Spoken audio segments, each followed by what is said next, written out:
صحابہ کی جماعت میں جو فاروق زم ہے، سب کی آواز آنی چاہیے۔ صحابہ کی جماعت میں جو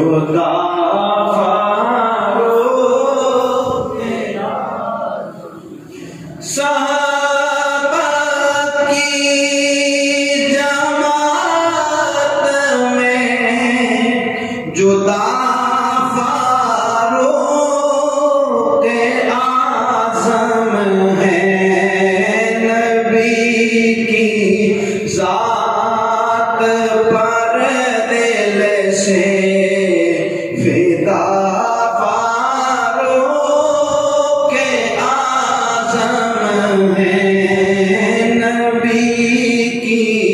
ذات پر دل سے فدا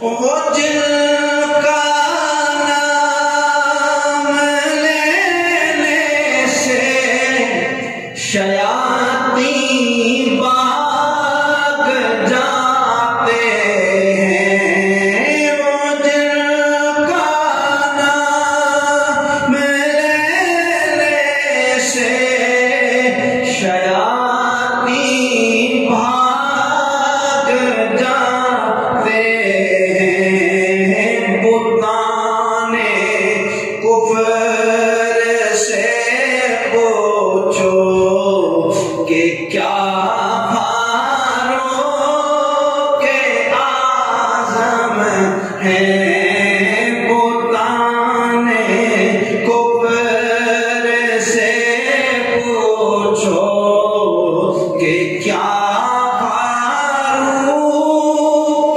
اعظم ہے۔ اپنے صحابہ کی جماعت میں جو فاروق اعظم اور کسی گستاخ قوم سے ذرا مہلت نہیں ملتی، کسی گستاخ قوم سے ذرا مہلت نہیں ملتی، شریروں کے لیے برق قضا فاروق اعظم ہے۔ صحابہ کی جماعت میں جو فاروق اعظم اور جنہیں سرکار نے حق سے لیا ہے مانگ کر سید، آپ سے بولے سبحان اللہ، جنہیں سرکار نے حق سے لیا ہے مانگ کر سید، خدا شاہد محمد کی دعا فاروق اعظم ہے، خدا شاہد محمد کی دعا فاروق اعظم ہے۔ اب کوئی زبان چپ نہ رہے۔ صحابہ کی جماعت میں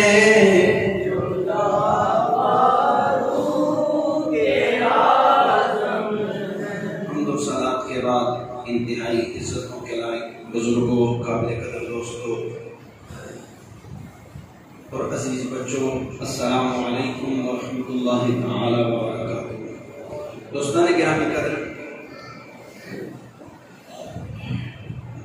جو میں نے آج کا موضوع چنا ہے اس سے آپ کو آشنائی ہو چکی ہے کہ حضرت سیدنا فاروق اعظم رضی اللہ تعالی عنہ آپ کی شان کے حوالے سے گفتگو۔ حضرت سیدنا فاروق اعظم رضی اللہ تعالی عنہ، آپ کا نام نامی اسم گرامی عمر ہے، اور آپ کے والد کا نام خطاب بن نفیل بن عبد العزا بن ریاح بن عبداللہ بن قرط بن زراح اور بن عدی، یہاں پر جا کر آپ کا شجرہ نسب حضور سے مل جاتا ہے۔ آپ کی والدہ محترمہ خنتمہ بنت حشام بن مغیرہ، لقب آپ کے دو لقب ہے، بلکہ ایک لقب آپ کا فاروق ہے اور کنیت آپ کی ابو حفص ہے، اور محدثین نے لکھا ہے کہ حضرت فاروق اعظم رضی اللہ تعالی عنہ کو یہ لقب اور کنیت کسی عام بندے نے نہیں بلکہ آمنہ کے لال نے دی ہے۔ میرے آقا نے فرمایا یہ عمر میرا وہ غلام ہے جس نے حق و باطل کے درمیان فرق کر دیا ہے۔ حضرت فاروق اعظم رضی اللہ تعالی عنہ آپ کے لیے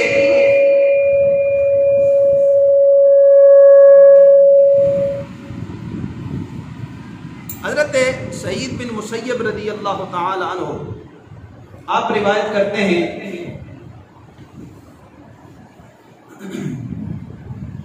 ایک دفعہ محبت سے کہہ دیں سبحان اللہ۔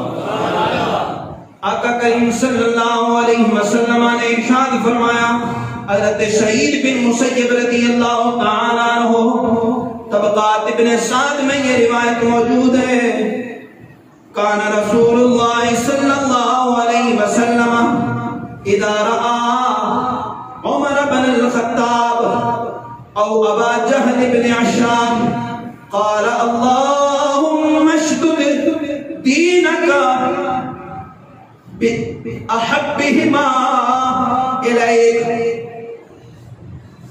آمنہ کے لال، اللہ کے محبوب، رحمت دو جہاں، سرکار مدینہ صلی اللہ علیہ وسلم جب بھی عمر کو دیکھتے، حضرت سعید بن مسیب کہتے ہیں آمنہ کے لال ہاتھ اٹھا کر اللہ کے حضور دعا فرماتے تھے کہ اللہ اے کریم مولا، عمر یا ابو جہل میں سے جسے تو پسند فرماتا ہے اسے اپنے دین کے لیے چن لے اور اس کے ساتھ اپنے دین کی مدد فرما، دین کی مدد فرما۔ اچھا توجہ کیجئے گا، حدیث پاک آپ نے سماعت کر لی۔ حضرت سیدنا فاروق اعظم رضی اللہ تعالی عنہ جب دعا مصطفیٰ نے کی ہو تو پھر رد کا تو کوئی چانس ہی نہیں ہے نا، پیار سے کہیے سبحان اللہ۔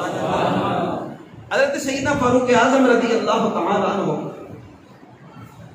آپ سے پہلے 39 لوگ کلمہ پڑھ چکے تھے۔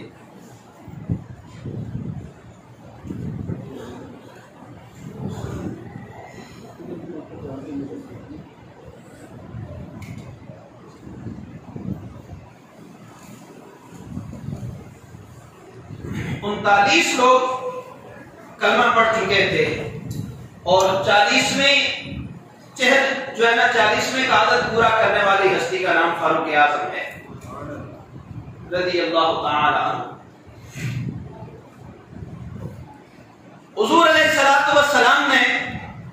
دعا فرمائی اور دوسرے دن حضرت فاروق اعظم رضی اللہ تعالی عنہ حضور کے قدموں میں حاضر تھے. آپ سے بولیے سبحان اللہ. حضرت فاروق اعظم کا وہ ایمان لانے کا مشہور واقعہ کہ آپ اپنی بہن کے گھر گئے, جا رہے تھے, کس ارادے سے گئے, گھر سے نکلے کہ میں نے محمد کو قتل کرنا ہے. تو راستے میں ایک صحابی ملے, انہوں نے کہا پہلے اپنے گھر کی خبر لو. گھر پہنچے تو دیکھا کہ بہن قرآن پڑھ رہی ہے.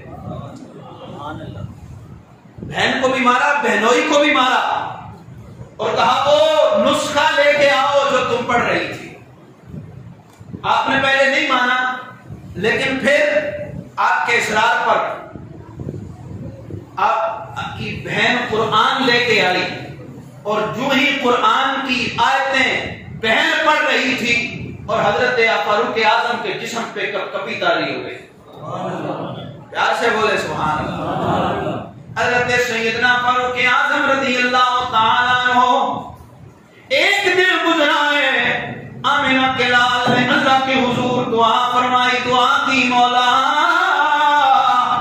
عمر بن خطاب کے ذریعے اپنے دین کی مدد فرما.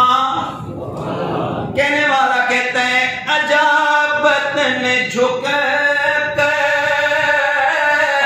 گلے سے لگایا, بڑی ناز سے جب دعائے محمد, اجابت کا جوڑا سعادت کا سہرا, دلہن بن کے نکلی دعائے محمد. حضرت سیدنا فاروق اعظم رضی اللہ تعالیٰ عنہ دوسرے دن سیدھے حضرت زید بن ارقم دار ارقم میں پہنچتے. دروازے پہ فاروق اعظم کھڑے ہیں. صحابہ نے عرض کی یا رسول اللہ, عمر بن خطاب دروازے پہ کھڑا ہے. حضرت امیر حمزہ رضی اللہ تعالیٰ عنہ آپ کہنے لگے یا رسول اللہ, آج عمر اگر صحیح ارادے سے آیا ہے تو ہم اسے خندہ پیشانی سے اس کا استقبال کرنے والے ہیں. اگر اس کا ارادہ غلط ہے تو عمر اور میرے درمیان یہ تلوار فیصلہ کرنے والی ہے. دروازے پہ دستک دی, دروازہ آمنہ کے لال نے کھولا. مصطفیٰ کریم صلی اللہ علیہ وسلم حضرت فاروق اعظم رضی اللہ تعالیٰ عنہ کو اندر لے کے گئے. آنکھوں میں آنسو ہیں. فاروق اعظم کہنے لگے اے محمد, اور جس قرآن کا تو قاری ہے اور جو قرآن آپ پہ نازل ہوا ہے, اس کلام والے رب کا مجھے بھی کلمہ پڑھا دے. حضرت فاروق اعظم رضی اللہ تعالی عنہ آپ نے جب اسلام قبول کیا تو حضور علیہ الصلوۃ والسلام نے خود نعرہ تکبیر بلند کیا. پیار سے بولے سبحان اللہ. عمر کے ذکر پر نعرہ تکبیر بلند کرنا یہ مصطفیٰ کی سنت ہے. نعرہ تکبیر, جی آپ کو یاد سبحان اللہ اکبر, نعرہ تکبیر. اس وقت اس سے پہلے حضرت فاروق اعظم جب تک ایمان نہ لائے تھے تو مصطفیٰ کے صحابہ 39 تھے, لیکن عبادت دار ارقم میں چھپ کے کرتے تھے,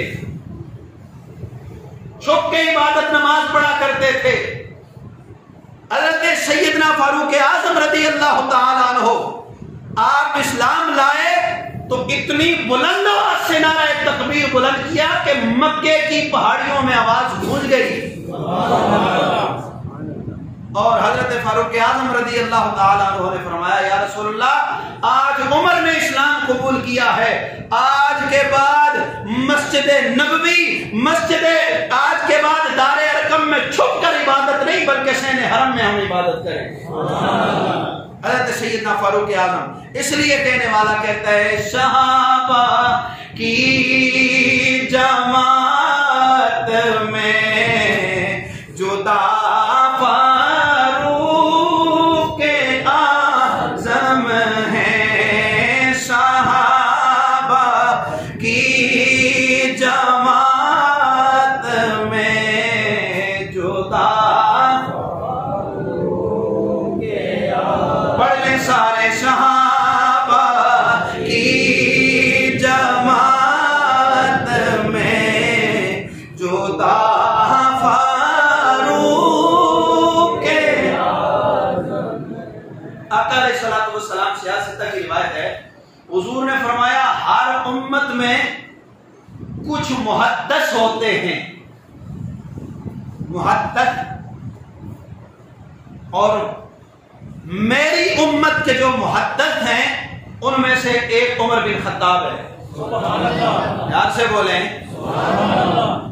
اب تھوڑا تذبذب کا شکار ہے. محدث اس کو کہتے ہیں ایسا بندہ جس کے دل میں اللہ اپنی طرف سے باتیں ڈال دے, جسے الہام ہو اللہ کی طرف سے. مورخین محدثین نے لکھا ہے کہ جس کا باطن اتنا صاف ہو, جس کا دل اتنا روشن ہو, جس کا دل اتنا نورانی ہو کہ کائنات کا رب اس کے دل پر الہام فرمائے. بولے یار سبحان اللہ. اتنا پاک بندہ ہو اسے محدث کہتے ہیں. حضور نے فرمایا میرے امتوں میں, میرے امتیوں میں, میرے صحابہ میں ایک محدث عمر بن خطاب بھی ہے. یار سے بولے سبحان اللہ. اور محدثین کی ایک جماعت نے اس روایت کو اس بات پر کہ حضرت فاروق اعظم رضی اللہ تعالیٰ عنہ آپ کے قلب پر الہام ہوتے ہیں, اور یہ واقعہ بڑے بڑے محدثین نے لکھا ہے. امام بہقی نے دلائل النبوہ میں اس روایت کو لکھا ہے. پیار سے ایک دفعہ کہہ دے سبحان اللہ. اپنی روایت میں جلدی سے بات ختم کرتا ہوں, پیار سے بولے سبحان اللہ. دلائل النبوہ امام بہقی نے اس روایت کو لکھا ہے. سیر اعلام النبلاء امام ذہبی نے اس کو روایت کیا ہے. بالخصوص امام ابن عماد حنبلی نے شجرات الذہب میں اس روایت کو لکھا ہے. جتنے بھی محدثین نے اس روایت کو لکھا ہے سب نے اس کہا ہے کہ اس روایت کا درجہ حسن ہے, یہ بڑے اعلیٰ درجے کی روایت ہے. آپ فرماتے ہیں حضرت سیدنا فاروق اعظم رضی اللہ تعالیٰ عنہ آپ کا دور خلافت ہے, آپ مسجد نبوی میں خطبہ ارشاد فرما رہے ہیں. سے بولے سبحان اللہ. مصطفیٰ کریم صلی اللہ علیہ وسلم کے پاک منبر پہ کھڑے ہو کر حضرت فاروق اعظم خطبہ ارشاد فرما رہے ہیں, اور عراق کی سرحد پر نہامت کی سرزمین پر لشکر اسلام کفار کے ساتھ برسر پیکار ہے, جنگ کر رہے ہیں. حضرت ساریہ سپہ سالار ہیں, کفار کے ساتھ جنگ کر رہے ہیں. اتنے میں پشت سے پہاڑی کی طرف سے دشمن حملہ کرنے پہ آتا ہے. مسلمان سوچ بھی نہیں سکتے تھے کہ اس طرف سے بھی کوئی دشمن حملہ کر سکتا ہے. سامنے کے جتنے بھی دشمن تھے ان کے ساتھ مسلمان بڑے شدت کے ساتھ مقابلہ کر رہے تھے. پشت سے کفار حملہ کرنے والے تھے. مسجد نبوی کے منبر پہ کھڑے ہو کر حضرت فاروق اعظم رضی اللہ تعالیٰ عنہ خطبہ ارشاد فرماتے ہوئے باتوں باتوں میں ارشاد فرمایا یا ساریۃ الجبل, اے ساریہ جبل کی طرف, پہاڑ کی طرف توجہ کر. حضرت ساریہ نے اپنی گھوڑے کو, اپنی سواری کو پہاڑ کی طرف موڑا, دیکھا کہ ادھر سے دشمن حملہ کرنے والا ہے.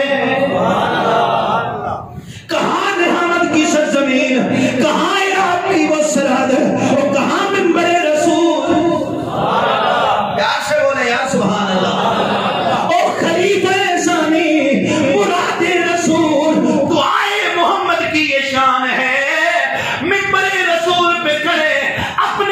شادیوں میں خطبہ دے رہے ہیں، نگاہ اتنی کام کرتی ہے کہ نہامت کی سرزمین پر مسلمانوں کے لشکر کی رہنمائی بھی کر رہے ہیں۔ اور مجھے بتاؤ نا، اور جب فاروق اعظم کی نظر اتنی کمال والی ہے، پیار سے بولے، اور فاروق اعظم مصطفیٰ کے غلام کی یہ شان ہے، یہ شان ہے خدمت گاروں کی، سردار کا عالم کیا ہوگا، ہر کوئی فدا ہے بن دیکھے دیدار کا عالم۔ حضرت فاروق اعظم رضی اللہ تعالی عنہ مسجد نبوی میں کھڑے ہیں اور نہامت کی سرزمین پہ حضرت ساریہ کو کہہ رہے ہیں، ساریہ پہاڑ سے دشمن حملہ کر رہا ہے، اس کی طرف متوجہ ہو۔ تو مسلمانوں میں جو ہے نا تذبذب ہوا کہ یہ جملہ معترضہ درمیان میں کیسے آ گیا؟ بھائی بات کوئی اور کر رہے ہیں، درمیان میں ایک جملہ اعتراض والا، یا ساریہ ترجبت۔ تو حضرت فاروق اعظم کا روب و دبدبہ تھا، کوئی پوچھ نہ سکا۔ کچھ عرصے کے بعد حضرت ساریہ کا لشکر واپس آیا تو مسلمانوں نے پوچھا، ساریہ کیا واقعہ ہوا تھا؟ ایک دفعہ جمعے کے خطبے میں عمر نے ایسے کہا تھا، کہا ہاں میں لشکر کفار سے برسر پیکار تھا، مجھے کانوں میں عمر کی آواز سنائی دی کہ ساریہ پہاڑ کی طرف دے۔ اگر عمر جو ہے نا مجھے متوجہ نہ کرتے، ہماری فتح شکست میں بدل جانی تھی۔ یہ عمر بن خطاب کے اس آواز نے مجھے میرے کانوں میں جھمش ڈالی اور میں متوجہ ہوا اور کفار کو ہم نے شکست سے دوچار کر دی۔ یہ شان ہے خدمتگاروں کی، سردار کا عالم کیا، چاہیں تو اشاروں سے اپنے کایا ہی پلٹ دے دنیا کی، یہ شان ہے خدمتگاروں کی، سردار کا عالم کیا ہوگا۔ حضرت فاروق اعظم رضی اللہ تعالیٰ عنہ اس ہستی کا نام ہے جو مراد رسول ہیں۔ مدینہ طیبہ میں فتوحات کے اندر علامہ باقری نے لکھا ہے، الفروق کے اندر مولانا شبلی نے بھی اس کو لکھا ہے، مورخین کی جماعت اس کو لکھتی ہے کہ مدینہ طیبہ میں حضرت فاروق اعظم کے دور میں زلزلہ ہوتا ہے تو حضرت فاروق اعظم نے دھرہ مار کے زمین پہ دھرہ مار کے کہا، کیوں کانپتی ہے؟ کیا عمر نے تجھ پہ عدل نہیں کیا؟ تو عمر کے دھرہ مارنے سے زمین کانپنا رک گئی، زلزلہ رک گیا۔ دوستان گرامی کر یہ اس وقت کے حاکم تھے، یہ اس وقت کے حکمران تھے کہ جن کی شان و عظمت یہ ہے کہ میرے آقا کے ایک صحابی شام سے واپس آ رہے ہیں، راستے میں دیکھا کہ ایک شیر نے بکری پہ حملہ کر دیا، شیر نے بکری پہ حملہ کیا تو صحابی دھاڑے مار مار کے رونے لگ گئے، کہنے لگے لگتا ہے آج عمر شہید ہو گیا، عمر کی آج وفات ہو گئی ہے۔ تو ساتھ جو ساتھی تھے انہوں نے کہا کہ آپ کو کیسے پتا عمر؟ کہا اگر آج عمر زندہ ہوتا تو اس چیتے کی جرأت ہی نہیں تھی کہ وہ بکری پہ حملہ کرتا ہے۔ اس کا حملہ کرنا بتا رہا ہے کہ آج عمر اس دنیا میں نہیں رہا۔ دوستان گرامی اللہ پاک سے دعا ہے اللہ تعالی ہمیں عمر کے غلام عطا فرمائے، محمد عربی صلی اللہ علیہ وسلم کے وہ حقیقی غلام عطا فرمائے جو عدل سے اس جو ہے نا جہان کو بھر دے۔ اللہ پاک سے دعا ہے اللہ تعالی عمل کی توفیق عطا فرمائے۔ وما علیہ